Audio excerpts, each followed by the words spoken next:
Dunia Benny. Episod 2. Heyo. Benny kat sini. Benny dari dunia manis. Hari ni, kawan Benny datang. Hai, saya Izni. Hari ni Benny nak buat kek apa? Benny nak buat kek Hello Kitty. Wah, best tu.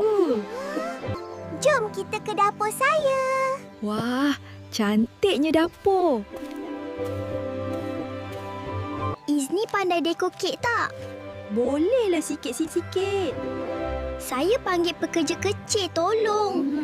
Terima kasih pekerja kecil buat kek. Moga Haila suka kek ni. Suka tak episod 2 Dunia Benny?